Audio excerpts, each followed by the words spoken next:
Bonjour les amis et bienvenue dans cette nouvelle vidéo. Bienvenue enfin dans cette nouvelle vidéo, effectivement. Vidéo Van Tour. Tout à fait Sarah. Pour ceux qui ne nous connaissent pas, alors je m'appelle Guillaume. Moi c'est Sarah. Et nous sommes partis il y a 16 mois de ça avec nos deux filles, Elisa, 4 ans au moment du départ, et Rosie, 3 mois au moment du départ. On est parti du Canada, de Montréal, pour aller au Costa Rica. Eh oui. On a traversé tous les pays. Dans l'ordre, États-Unis, Mexique, Belize, Guatemala, Salvador, Honduras, Nicaragua, Costa Rica. Et on a fait la boucle pour revenir au Québec. Au Québec, nous revoilà au Québec aujourd'hui. Voilà, donc on a refait évidemment tous les pays dans l'autre sens. Et donc, du coup, ça fait 16 mois qu'on vous partage toutes nos aventures. Pour ceux qui viennent de nous rejoindre, vous pouvez aller revoir toutes les vidéos. On vous a partagé semaine après semaine tout ce qu'on a vécu. Des bons moments, mais surtout des bonnes grosses galères. C'est les joies du voyage et ça fait partie du jeu. Et puis finalement, c'est nos meilleurs souvenirs. C'est toujours comme ça. Et puis aujourd'hui, il était temps enfin de vous montrer quelle était notre maison depuis tout ce temps. Voilà. Dumbo, que voici. Oui. Donc aujourd'hui c'est parti, on vous fait un petit van tour. Pour ceux qui l'ont demandé, ça fait des mois et des mois qu'on a toujours des messages et que c'est quand le van tour? C'est quand le van tour? C'est quand le... voilà. C'est plutôt un truck tour. Un truck tour, truck van tour, truck camper tour, bref. Voilà, c'est parti. Bienvenue sur notre chaîne YouTube. Nous, c'est Guillaume et Sarah. Il y a quelques mois, on a décidé de tout quitter pour vivre sur les routes avec nos deux filles, à bord de Dumbo, notre 4x4 avec cellules, qu'on a entièrement rénové. À travers nos vidéos et les images tournées pendant notre voyage, on veut te faire découvrir les beautés de notre planète, partager avec toi nos rencontres inspirantes, nos plus beaux moments, nos coups durs, et aussi te montrer que partir à l'aventure avec de jeunes enfants, c'est possible. N'hésite pas à t'abonner à la chaîne et tu peux aussi activer la cloche pour ne rien manquer de l'aventure.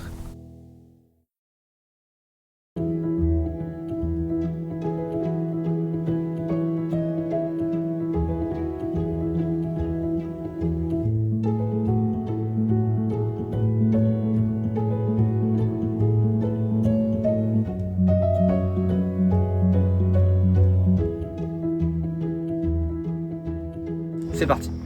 Donc, bienvenue devant notre truck camper. Donc c'est en deux parties. On a le truck ici et le camper qui peuvent se désolidariser l'un de l'autre. Donc c'est deux choses complètement différentes, mais qu'on a assemblées. En fait, on a le pick-up ici et le camper qui vient se poser dans le lit, dans le derrière du pick-up, et qui est attaché avec des chaînes ici. En fait, c'est ce qu'on appelle des torque lift. En fait, c'est la marque. Et puis c'est attaché au châssis dessous. Et puis on a 4 points d'attache ici, devant, enfin 2 de chaque côté en fait, 2 de chaque côté. Voilà, à l'avant et à l'arrière. Ça permet évidemment de ne pas bouger, bien que ça peut bouger un petit peu de temps en temps, mais c'est du solide.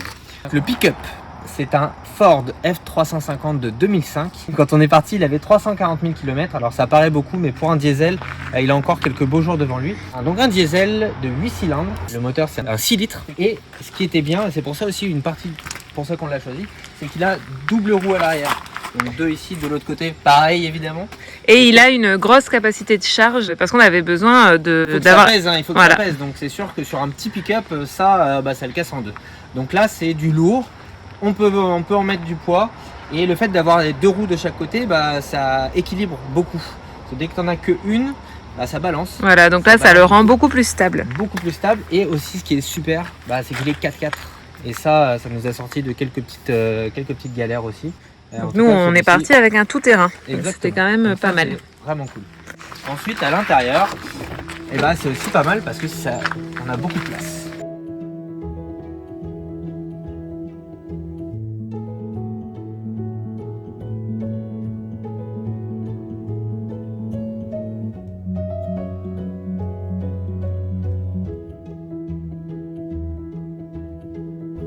Donc nous, pour rappel, on est 4, donc 2 adultes, 2 enfants assez jeunes. Donc là, ici, en fait, c'est un 6 places. Donc ici, on pourrait éventuellement mettre une 3e personne devant. Donc là, la place qu'on a à l'intérieur, c'est super, et ça permet aussi, vous allez le voir tout à l'heure, dans le camper ici, ça c'est très bien, mais c'est pas très grand, donc parfois ça peut aussi manquer un peu de place. Ce qui est pas mal aussi, c'est que on a aussi beaucoup de rangement, étant donné qu'on est 4 et pas 6.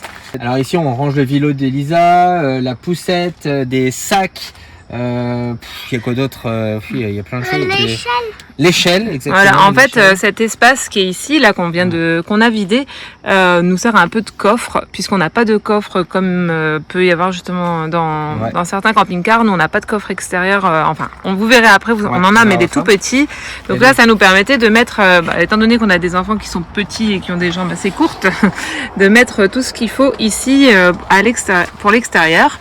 On avait aussi installé un filet tout au-dessus comme ça. Qu'on a retiré après coup, on s'est arrangé, on avait moins besoin de place en fait. Et puis finalement on s'est mis de la place un petit peu partout, on a mis des élastiques ici pour mettre des sacs, des vêtements, souvent des choses pas trop lourdes ici. Et puis comme vous pouvez le voir, on a bien la place de mettre 2 sièges enfants et il y a une 3e place au milieu là maintenant qui est prise par des jouets, mais ça me permettait à moi aussi de me mettre au milieu. Au début quand Rosie avait 3 mois, quand on est parti, ça nous arrivait plusieurs fois que je finisse à l'arrière et ça c'était bien pratique de pouvoir faire ça. Ça nous a aussi permis de pouvoir prendre des gens avec nous en autostop ou d'aider quelquefois certaines personnes, le fait d'avoir une place en plus ici. Et puis il y a des rangements partout, donc ça c'était vraiment quelque chose qui était intéressant pour nous. Encore une fois, on essaie d'avoir de plus de rangements possible. Il y avait des petits rangements un peu partout. Vraiment, il est bien fait à ce niveau-là. Et puis surtout aussi, pourquoi on l'a choisi, on avait beaucoup hésité avec un camping-car, mais avec 2 jeunes enfants, il y en a beaucoup qui le font, hein, mais ça veut dire qu'à chaque fois qu'on rentre dans le camping-car et qu'on veut manger, en fait, les sièges enfants sont sur la table là où on mange, enfin sur les sièges, sur la dinette. Et donc ça veut dire qu'il faut soit manger dans les sièges auto, soit les enlever tous les jours. Bon, c'est une petite routine à avoir. Quelque part aussi, hein. Voilà, ça veut dire aussi les enlever, avoir une place pour eux. Là, ça nous permettait d'avoir vraiment l'espace voiture organisé pour la route, avec les jeux pour la route, tout ce qu'il faut. Tout était déjà là en place à chaque fois qu'on partait. Et puis à l'intérieur, tout est prêt pour la vie du quotidien. Le quotidien, quand on mange le midi, quand on fait une pause, on peut aller à l'intérieur, on n'a pas besoin d'enlever les sièges, etc. Voilà, une des raisons pour lesquelles on avait choisi ce combo. Donc maintenant on passe au campeur. Donc notre maison, c'est ce qui est posé dans le pick-up. Et puis je fais le petit tour d'extérieur. En fait, c'est à l'extérieur, vous avez, pour ceux qui connaissent un peu les camping-cars américains, c'est exactement la même chose. On a à peu près toujours la même chose. Mais tu verras qu'il y a des petites choses qui sont intéressantes. Alors première chose, on a l'eau chaude. Donc l'eau chaude, c'est ici. Derrière, il y a un ballon de 5 gallons, je crois. Un ballon d'eau chaude de 5 gallons. Et pour avoir l'eau chaude, c'est manuel en fait. Donc il faut sortir. Ici, vous avez une petite le pilote ici. On vient allumer directement, pof, ici. Et on a le thermostat chaud, voilà, chaud ou plus froid.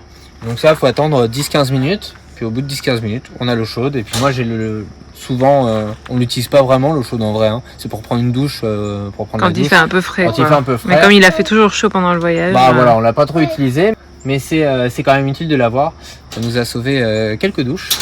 Ici, c'est pour remplir l'eau. Donc ici, on remplit notre eau. C'est l'eau qu'on va utiliser évidemment. On a un ballon de 145 litres, un réservoir de 145 litres. Et ici c'est la connexion à l'eau de la ville. Donc quand on est en camping ou quoi, on peut directement connecter le tuyau ici et puis la pression se fait automatiquement. Nous avons ici de quoi nous brancher. Ça c'est utile aussi pour avoir la climatisation. On en reparlera tout à l'heure. Donc là on a, je sais pas combien d'heures d'ailleurs, 5 mètres de câble. Et puis on peut y rajouter encore une rallonge. Voilà, donc c'est le classique. Hop. Le propane ici, parce que ici presque tout fonctionne au propane. Donc évidemment on a un four, les ronds, le frigidaire, et évidemment l'eau chaude et le chauffage, tout ça c'est au propane.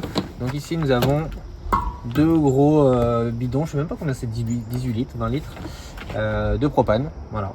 Alors ici on a des petites trappes, ici très utiles quand on est au bord d'une plage au Costa Rica par exemple. La petite douchette extérieure, pareil, eau chaude, eau froide, il y a tout ce qu'il faut. Ça pour se laver les pieds, c'est bien pratique. Donc nous avons ça ici. Hop là. Ça c'était l'ancien endroit où il y avait le tuyau pour la vidange. Moi je l'ai complètement retiré parce que ça donne dans la salle de bain, et les tuyaux de vidange, clairement c'est pas les trucs les plus propres et les plus agréables à avoir à la maison. Donc j'ai retiré, il n'y a plus rien ici. Et le tuyau de vidange, je l'ai mis autre part. Oui, parce qu'en fait, on a aussi, du coup, entre le campeur et le truck, toute une zone ici qui est vide et où on peut mettre des choses. Ça nous sert aussi de coffre de choses à mettre à l'extérieur. Bah ouais, voilà, on n'a pas envie d'avoir à l'intérieur. Nous avons ici des petites prises 110 volts, bien utiles en cas de besoin. Petit local électricité, donc ici on a les deux batteries lithium de 100 Ah chacune. On en reparlera tout à l'heure peut-être de notre électricité. Ok, d'accord, pas de problème. En tout cas les batteries sont ici. Le petit local ici, hop. La vidange, pour ceux qui connaissent l'American Camping Car, c'est pas du tout la même chose que les camping-cars français où souvent vous avez des cassettes que vous allez pouvoir prendre, éventuellement jeter dans les toilettes, ou alors même maintenant des toilettes sèches, séparation, etc. Voilà. Ici nous on n'a pas fait ce choix là parce que ça prenait du temps, on n'avait pas le temps de le faire clairement. Donc là on a la vidange. Donc ici la grosse tirette, ici ça se tire, c'est les eaux des toilettes. Et puis ici nous avons les eaux grises, donc la douche, les eaux de la vaisselle, etc. Et donc on a un tuyau et puis normalement on va vidanger ça. Donc nous on l'a choisi de le laisser comme ça. Mais clairement s'il y a à refaire, puisque ce sera à refaire de toute façon, on prendra plutôt des toilettes sèches à séparation. Mais ça nous laisse quand même une bonne autonomie. Oui, voilà, on a même une très bonne autonomie. Très bonne autonomie, ouais. En toilette ici, on tient 2 semaines. Ensuite, donc là on arrive derrière, donc pour tous ceux qui ont suivi, on a fait beaucoup de réparations, donc on l'appelle Dumbo, on l'appelle aussi Robocop, il se transforme petit à petit. Et ici on avait une porte qu'on a perdue un jour en montagne alors qu'on était en panne. Vous pourrez trouver cette vidéo bien sympathique, donc on a dû refaire tout ça. Et donc là ce qu'on a fait c'est une petite porte, donc là c'est tous mes outils, voilà, tout ça c'est en métal ici. Voilà. Donc hop, ça se referme, tout ça. Donc ici nous avons 2 trappes, donc on a accès par l'extérieur, donc on y met clairement des choses plutôt d'extérieur. Donc là on va avoir les jeux de sable des lézards qu'on va sortir ici. Oui, on va avoir les tapis, les trottinettes, les rollers, enfin tout ça. Ici voilà, on a les tables, chaises, tables, voilà, tous les trucs d'extérieur. Et ça c'est des petits coffres en fait qui sont sous les banquettes, on verra tout à l'heure. Donc on y a accès par là, mais on y a aussi accès par l'intérieur. Et ça c'est super pratique, c'est vraiment les gros rangements qu'on va pouvoir avoir sur le camper. Et finalement c'est nos seuls rangements extérieurs. On va avoir donc ce coffre là, ces 2 coffres ici, les zones qu'on a entre le camper et le pick-up à l'intérieur ici. Ouais. Et puis dans la voiture aussi on pouvait ranger des choses comme on vous a montré. Comme je disais tout à l'heure, les deux parties sont vraiment indépendantes l'une de l'autre. Donc on a le pick-up d'un côté et le camper de l'autre. Ce qui veut dire que en cas de besoin, on peut évidemment enlever le camper et partir avec le pick-up. Pour ça, on a des vérins qui vont pouvoir descendre. On a une télécommande. On va pouvoir descendre les vérins de chaque côté, ce qui va lever le camper au-dessus du lit du pick-up et ils vont pouvoir être posés sur ses pieds. Donc chaque vérin, chaque jack peut se soutenir, je crois que c'est 2,5 tonnes par jack. C'est pas quelque chose qu'on a fait beaucoup. Ça demande de logistique, ça demande pas mal de choses à faire, pas très agréable à faire. Donc on l'a pas fait. C'est pas évident à reposer en fait, surtout sur le pick-up. Après enlever c'est facile, mais reposer il faut bien viser, il faut surtout pas se tromper. Mais bon, on a pris le coup quand même à force de le faire parce qu'on l'a quand même fait 5-6 fois en tout. On l'a fait la toute première fois après 3 mois de vie dans le camper. On avait des réparations à faire dessus et donc il a fallu qu'on le pose. On a une vidéo là-dessus, ça s'était pas très bien passé. Enfin en fait ça s'était bien passé finalement, mais on a eu beaucoup de peur. Beaucoup plus de peur que de mal. Voilà, et on s'est rendu compte qu'il y avait des endroits du camper qui faisaient un petit peu défaut et du coup ça nous a permis de s'en rendre compte et on a pu les réparer ensuite et puis depuis ça allait beaucoup mieux. On l'a posé plusieurs fois après et maintenant tout est nickel. Donc par rapport au camper aussi, ce qu'on a fait, c'est qu'on l'a surélevé un petit peu. On a fait comme un cadre en bois pour le surélever dans le lit du pick-up. Et on a mis aussi un tapis, moi j'appelle tapis industriel, voilà, antidérapant en caoutchouc, pour pas que ça bouge trop et puis pour amortir un petit peu plus les chocs quand il y en a. Ça permet d'être plus assuré sur le camper.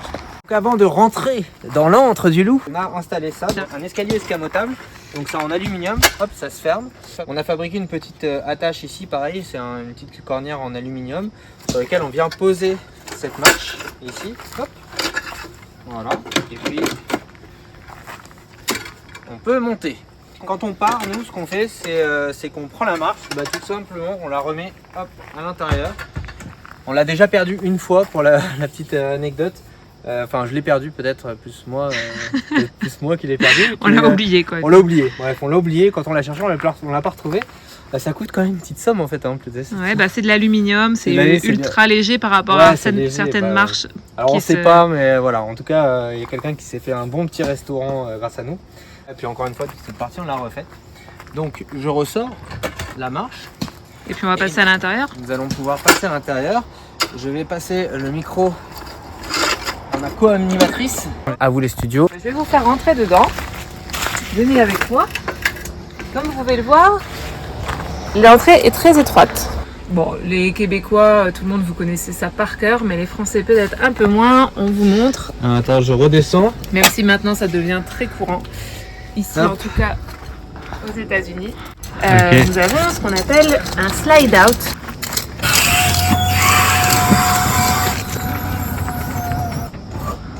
Il y a une extension de mur qui permet d'avoir un espace quand même beaucoup plus agréable. Nous voici dans Dumbo.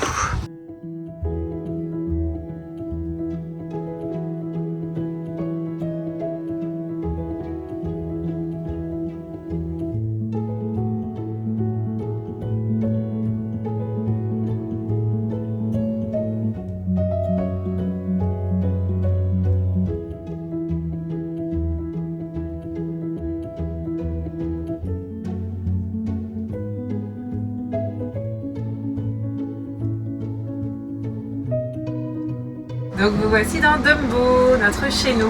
Bon, bah, c'est pas très grand, hein. On va vite avoir fait le tour, mais quand même. Pour commencer, on a notre espace ici, salon, salle à manger. Donc nous, comment on s'organisait, Elsa s'asseyait toujours là, moi, Guillaume, et en fait on a ce petit siège pour Rosie. On vient attacher ici. On peut visser, enlever et remettre autant de fois qu'on veut. Ça sert de chaise haute, hein. Finalement, c'est super pratique. Ouais. Et puis finalement, ça faisait un 5 places quoi, du coup, autour de la table. Cet espace, salle à manger, elle se transforme aussi en lit. Donc ça, c'était notre espace aussi le soir, vraiment salon. Guillaume va vous montrer ça tout de suite. Tout à fait. Donc, pour mettre en lit, c'est simple, quand on sait faire. Évidemment. Ici nous avons un pro. Le pied se ferme ici. Nous avons des petites accroches. On vient descendre ici. Voilà.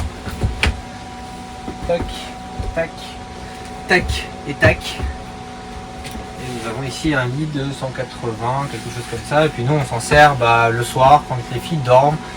On le met en lit, on se regarde un petit film, on est au calme et puis voilà. Donc voilà notre petit espace salon. On a aussi ici un petit scratch ici pour tendre, grâce au fil dont on parlera plus tard, un petit écran parce que nous avons un rétroprojecteur qu'on utilise et c'est vraiment cool parce que les petites soirées cinéma, on les a. Voilà. Du coup on a une sorte de drap qui est tendu ici, voilà. On s'installe ici et puis vas-y montre. Par exemple si on regarde une comédie c'est ça. Si je regarde un drame. Si je regarde un film d'action. Bien pratique ce très petit pratique. Rétroprojecteur. Donc voilà pour notre espace salle à manger. Une autre chose à dire là-dessus, c'est donc comme on vous le disait par l'extérieur, en dessous ici on a des coffres.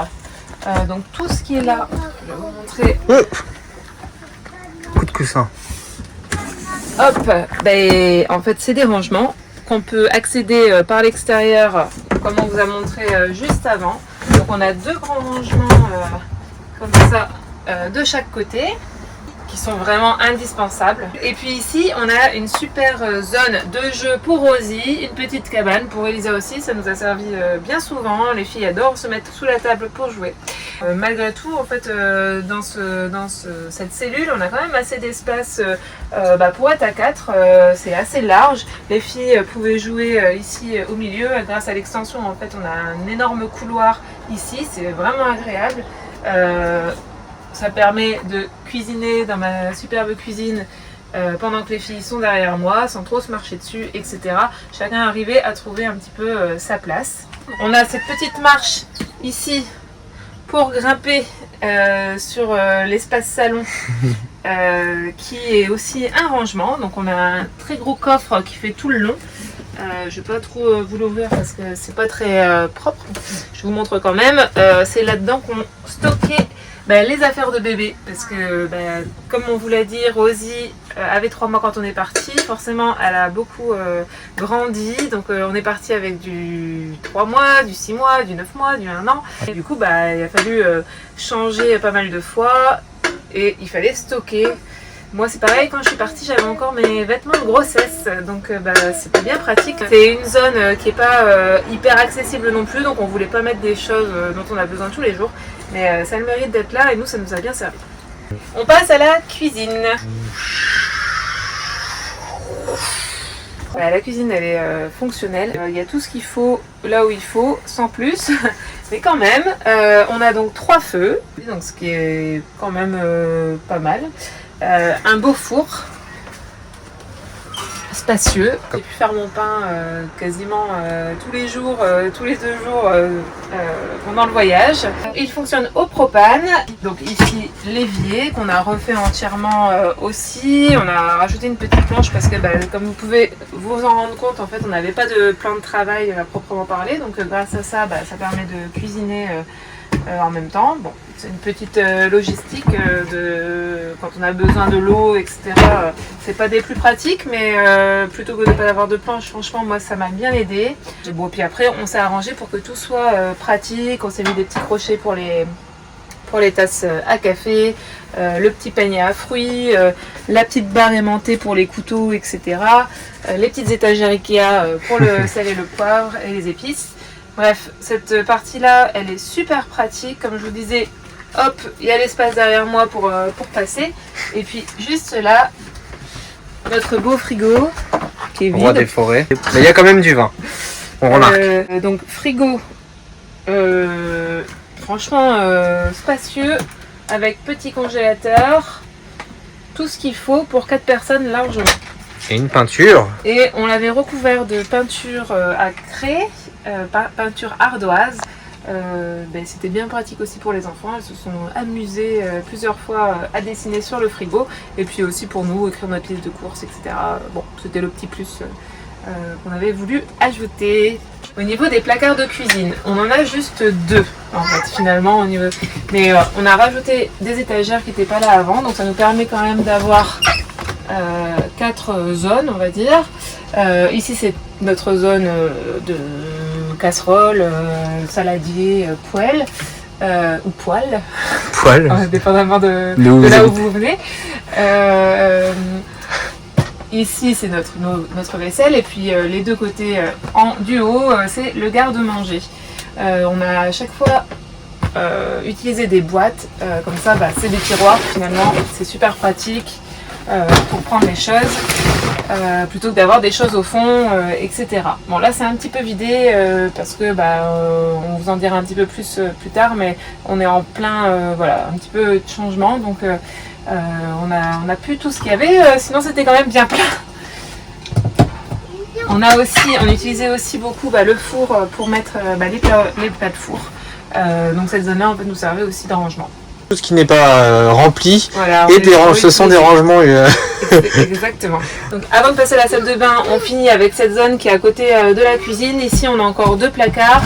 C'est là où on rangeait les vêtements d'Elisa, vêtements de Guillaume, bien rangés. Ici on a une zone pour les jouets des filles. Ici c'était tout ce qui était serviettes et trucs de piscine. Là les trucs de bureau, voilà, c'est quand même assez grand, c'est profond. On a même pu prendre l'ampli de guitare de Guillaume, dont il ne s'est jamais servi, mais il était là tout au fond pour dire qu'on avait quand même cette place là. Ça paraît peu, mais voilà, c'était suffisant pour ce qu'on avait. Ici il y a le chauffage qui s'allume ici, donc avec un thermostat. En fait l'espace étant très petit, ça chauffe très vite. En plus c'est plutôt bien isolé ici. Dans la salle principale on est isolé avec l'isolation de base, mais dans la chambre on a refait l'isolation aux chambres, et avec notre chaleur quand on y est tous, en fait on a vraiment rarement froid.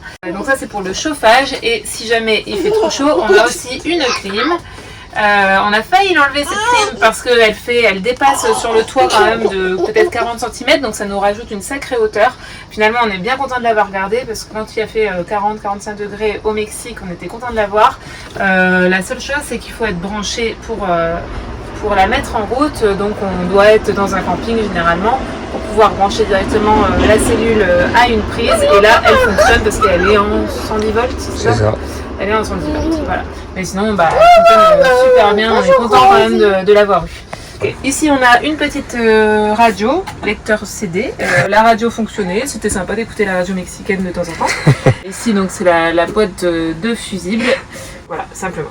Pour terminer, juste avec les placards, on a encore un petit placard ici au-dessus du frigo. C'est là où sont mes affaires. Bien rangé. Ah oui, c'est petit, mais ça me suffisait largement. C'est quand même assez profond aussi. Et bon, c'est sûr que c'est pas aussi pratique que dans un dressing, mais écoute, ça fait l'affaire. On a rajouté aussi ces deux petits filets pour les livres et tous les petits accessoires. Cette petite étagère pour des jeux, des crayons, des trucs de bureau. On a encore une petite étagère là-bas dans le coin, pareil, c'est un peu le fourre-tout. Et puis ici, une étagère avec des boîtes adaptées qui permettaient d'avoir les lampes de poche, les piles. On a une boîte aussi de peinture pour les filles. Voilà, les câbles, les choses électriques, les câbles de rechargement, etc. Les lunettes, les chapeaux, si on les mettait là-haut. Voilà, pratique. On a essayé vraiment au maximum de gagner de l'espace le plus possible. On a aussi ajouté ces petits paniers à chaussures. Il y en a 4, donc un chacun. Et voilà, on s'est restreint en chaussures aussi, mais on en mettait un peu partout. On en mettait aussi dans les coffres et dans la voiture, là où il y avait un peu plus de place. Des petits porte-manteaux dans l'entrée. Et comme ça, on avait vraiment tout ce qu'il fallait, comme dans une maison. On a aussi dans l'entrée rajouté une barrière pour enfants, les barrières qui sont pour les maisons. C'était vraiment l'indispensable pour nous. À partir du moment où Rosie a commencé à marcher à 4 pattes, on est quand même super haut. Il y a 5 marches finalement, 1, 2, 3, 4, 5. Voilà, c'était l'indispensable, ça a été hyper pratique. Rosie adore regarder par la porte, se mettre à la porte et regarder. Donc on a cette barrière, on a bien sûr une moustiquaire que je vais fermer parce qu'il y a beaucoup de moustiques ici. On est dans les forêts québécoises. Puis voilà pour l'entrée. Bon, et puis maintenant on va passer à la salle de bain. Oui, parce qu'on a beau avoir un petit espace ici, on a quand même cet espace salle de bain, toilette. Et oui, elle est quand même plutôt pratique, je vais vous montrer. Et donc il y a vraiment tout ce qu'il faut ici. On a les toilettes, on a la douche. Douche qui se fait ici. En fait finalement, même si l'espace pour les jambes est petit, il y a quand même de quoi bouger, on va dire, donc c'est pas mal.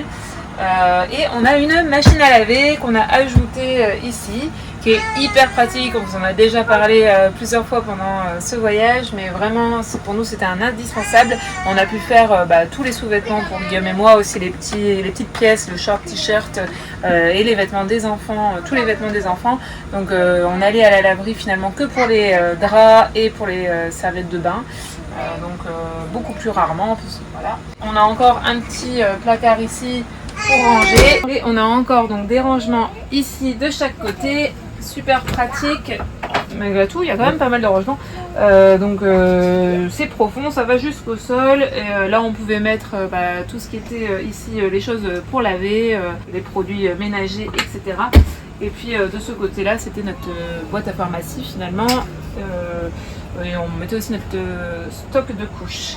On a également, en plus de cette salle de bain, une baignoire pour les filles, parce qu'un bébé à 3 mois, ça prend pas de douche quand on est parti, et ça nous a bien servi.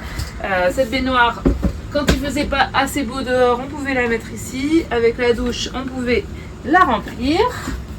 Démonstration.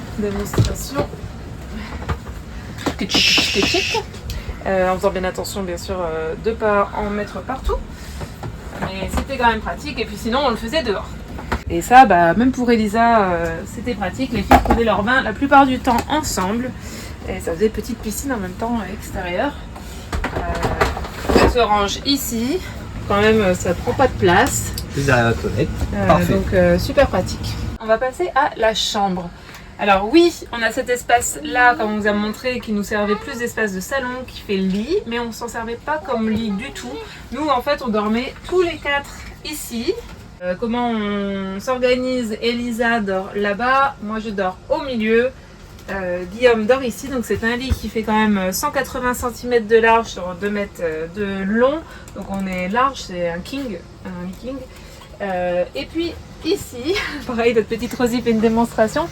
Il y a le lit de Rosie qu'on a fait sur mesure, avec une petite barrière parce que comme on l'a dit et redit, elle avait 3 mois quand on est parti, donc on a préféré voilà, bien séparer, prendre nos précautions.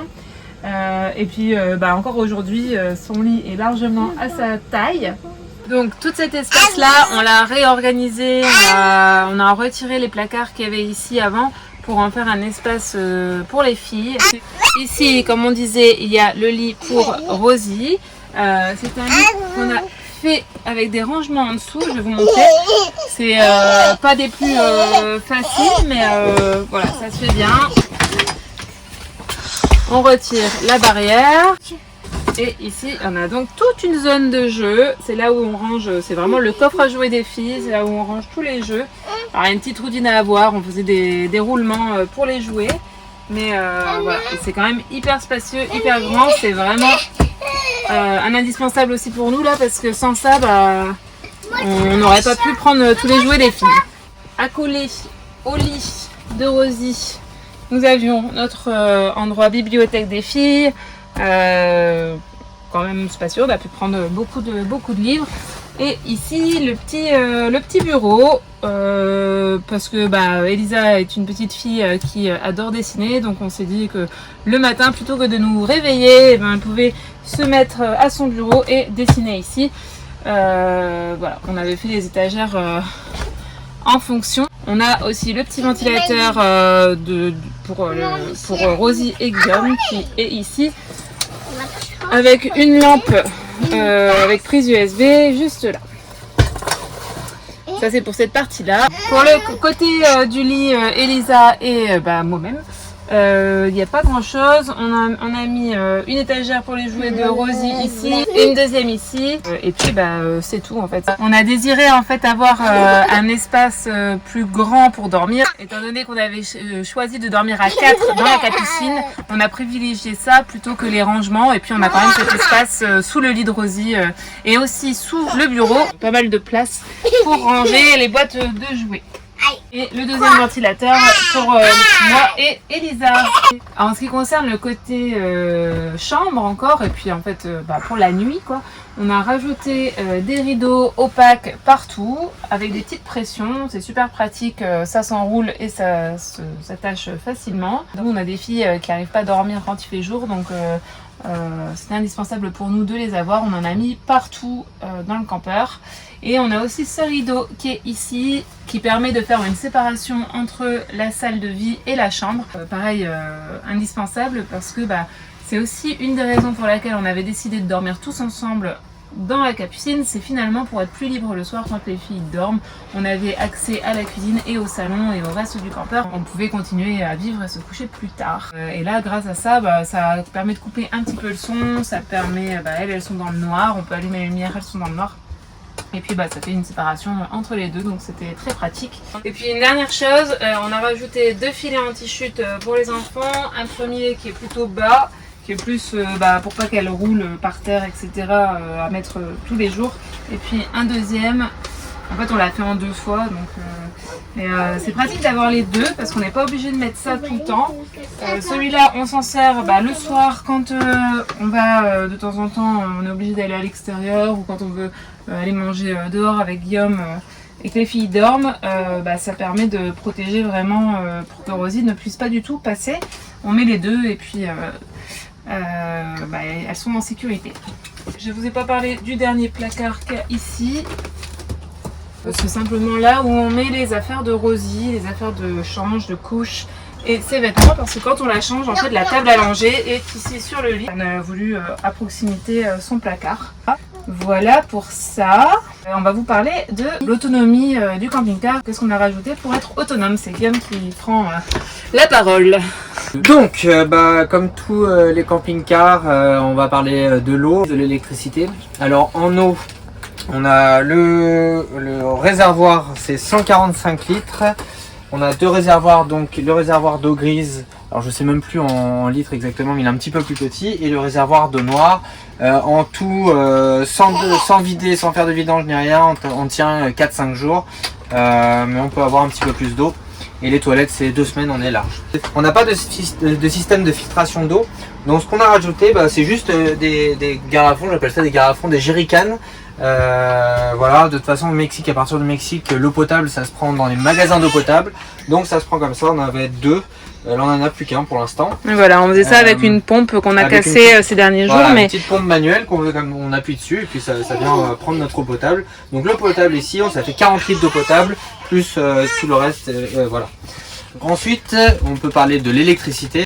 Donc nous ici on a tout changé, presque tout changé. On a gardé le système électrique de 110 volts qu'il y avait avant et de 12 volts aussi. Tout le système est en place. Par contre, on a changé l'alimentation. Donc on a 2 batteries de 100 ampères en 12 volts et en lithium. Donc ça fait 200 ampères en 12 volts. Je vous les ai montrés tout à l'heure à l'extérieur. Donc ça nous permet de tenir largement. On n'est pas des gros consommateurs électriques. Donc on est très rarement descendu en dessous de 50% je pense. Nous avons des panneaux solaires aussi de 300 watts qui alimentent directement les batteries. Donc 300 watts de panneaux solaires, les batteries lithium. Et puis ici j'ai fait une deuxième petite partie côté électricité. Donc on a notre contrôleur de charge, le MPPT contrôleur de charge qui est entre les panneaux solaires et les batteries. Et un onduleur, on a un inverteur, l'onduleur. Qui va permettre de transformer le 12 volts des batteries en 110 volts dont on va avoir besoin, par exemple pour faire fonctionner la machine à laver qu'on a vu tout à l'heure. Donc là on a 700 watts, donc tous les appareils qui consomment moins de 700 watts, on peut les brancher ici. Grâce à cette installation électrique, ça nous permet vraiment de brancher tout ce dont on avait besoin depuis le départ. Nous, on n'est pas des gros consommateurs, on n'a pas de la vaisselle, on n'a pas de tout voilà, ça. On n'a pas non plus de machine à café. Empêche que on a un ordinateur qui est assez puissant qu'on pouvait brancher dessus, mon mixeur à soupe, les robots ménagers, la machine à laver, tout ça. Un ampli de guitare. Voilà, tout ça c'était possible, les outils aussi, la perceuse, tout ça, on pouvait brancher là-dessus, donc c'était vraiment pile ce qu'il nous fallait.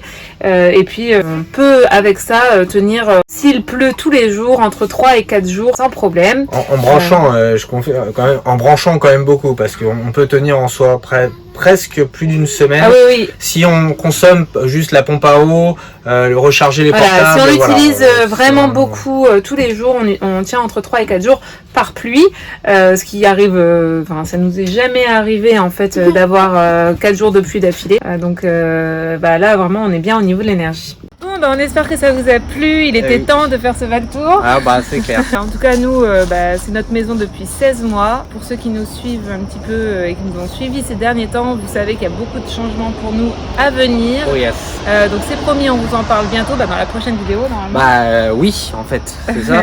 Alors on va pas vous dire la semaine prochaine parce qu'encore une fois en ce moment, étant donné qu'il y a beaucoup de choses qui se passent, on n'est pas super régulier et voilà. Mais il y en aura une autre bien sûr, on essaiera de faire ça rapidement et vous donner des nouvelles le plus rapide possible. Ouais, il y a plein de changements, donc on va vous en parler vraiment très vite. Et puis en attendant, on compte sur vous les amis et on vous fait des gros bisous. Ciao ciao. Alléluia.